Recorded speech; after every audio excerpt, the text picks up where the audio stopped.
Film की शुरुआत होती है मंगोलिया के बंजर रेगिस्तान से।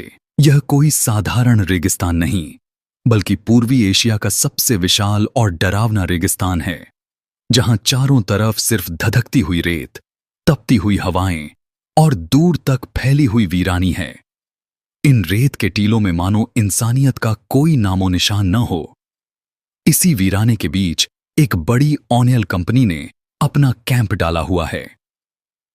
इनका सपना था कि यहां से तेल निकाला जाए और अरबों का मुनाफा कमाया जाए, लेकिन हकीकत इसके बिल्कुल उलट निकली। महीनों की मेहनत और रिसर्च के बाद इन्हें पता चलता है कि यहां तेल का जरा भी निशान नहीं है। अब कंपनी के वर्कर्स निराश हो चुके हैं और कैंप समेटकर वापसी का प्लान बना लेते हैं। उन्हें वापस ले जाने के लिए कंपनी एक चार्टर प्लेन भेजती है।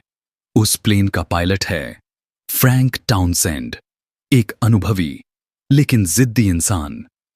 उसके साथ उसका को पायलट भी है। सभी वर्कर्स अपना अपना सामान लेकर प्लेन में चढ़ जाते हैं और उम्मीद के साथ अपने शहर बीजिंग लौटने की तैयारी करते हैं। लेकिन रेगिस्तान कभी आसान नहीं होता। उड़ान भरने के कुछ ही समय बाद काले बादल घिर आते हैं और आसमान में एक भयंकर तूफान उठ खड़ा होता है। रेगिस्तान का तूफान किसी भी जहाज के लिए मौत साबित हो सकता है।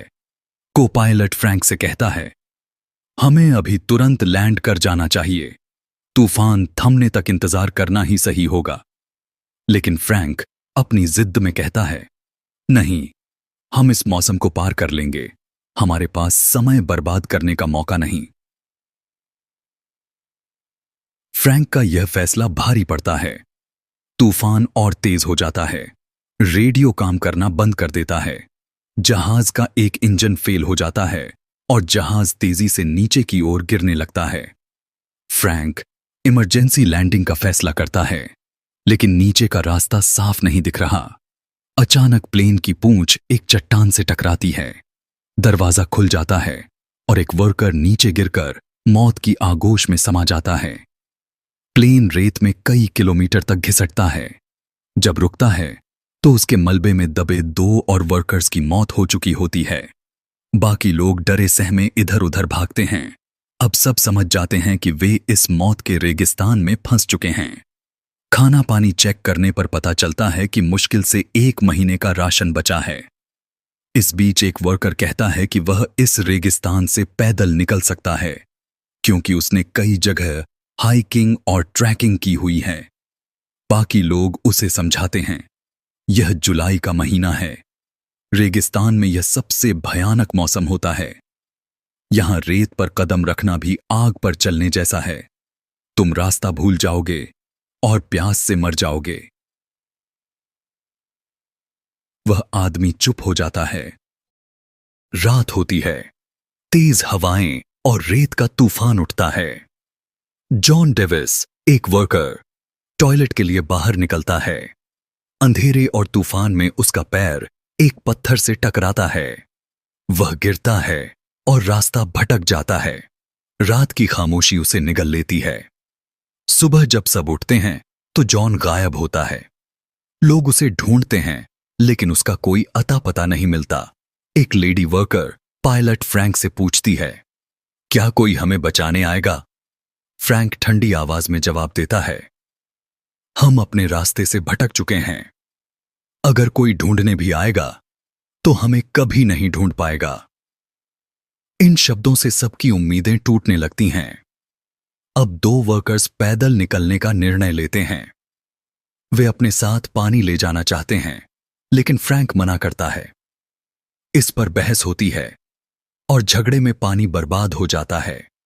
इसी दौरान एक आदमी एलियट सामने आता है। वह कहता है, मैंने एक प्लान सोचा है। हम इस टूटे हुए प्लेन को लेकर एक नया छोटा प्लेन बना सकते हैं। इससे हम यहां से निकल सकते हैं। सब हैरान हो जाते हैं। एलियट बताता है कि वह पहले एक एरोप्लेन कंपनी में इंजीनियर रहा है।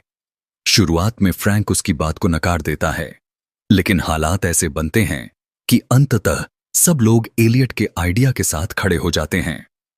अब शुरू होता है असली संघर्ष। रेगिस्तान की झुलसाने वाली गर्मी, पानी की कमी और हर वक्त मौत का डर। ये लोग दिन की बजाय रात में काम करना शुरू करते हैं ताकि गर्मी से बचा जा सके। लेकिन एक हादसे में उनका तेल जलकर खत्म हो जाता है। अब उनके पास बस उतना ही ईंधन बचता है जिससे प्लेन को एक बार उड़ाया जा सके। काम करते करते कई बार हालात बिगड़ते हैं। स्मगलर्स से भिड़ंत, पानी के लिए लड़ाई, तूफानों का कहर, बिजली गिरने का खतरा। हर कदम पर मौत मंडरा रही होती है। लेकिन धीरे धीरे उनका सपना आकार लेता है। वे प्लेन को नाम देते हैं फिनिक्स। फिनिक्स यानी वह पौराणिक पक्षी जो राख से दोबारा जन्म लेता है। आखिरकार महीनों की मेहनत रंग लाती है। प्लेन तैयार हो जाता है। लेकिन जब फ्रैंक को पता चलता है कि एलियट असल में बड़े जहाजों का इंजीनियर नहीं बल्कि सिर्फ छोटे मॉडल एयरप्लेन बनाता था, तो सबका विश्वास टूट जाता है। गुस्सा, शक और निराशा के बीच सबका मनोबल डगमगा जाता है। लेकिन एक रेगिस्तानी तूफान उनकी उम्मीद दोबारा जगा देता है। तेज हवाओं में प्लेन के पंख हिलते हैं और सबको यकीन हो जाता है कि यह सचमुच उड़ सकता है। स्मगलर्स उन पर हमला करने आते हैं। गोलियों की बौछार होती है। सब भागकर प्लेन पर चढ़ते हैं। इंजन बार बार बंद होता है, लेकिन आखिरकार गरजने लगता है। स्मगलर्स को लगता है कि ये लोग कभी उड़ान नहीं भर पाएंगे। लेकिन जैसे ही रनवे खत्म होता है, फिनिक्स हवा में उड़ान भर लेता है। सबकी आंखों में आंसू, चेहरे पर मुस्कान और दिल में जीत की गूंज होती है। मौत के मुंह से बचकर निकलने का यह चमत्कार था। अंत में अखबार की हेडलाइन छपती है, एलियट, नासा की नई उम्मीद। उसकी तस्वीर छपती है और दुनिया को पता चलता है कि कभी खिलौने जैसे छोटे प्लेन बनाने वाला यह शख्स असली हीरो बन गया, जिसने इंसानों को रेगिस्तान की मौत से बचाया।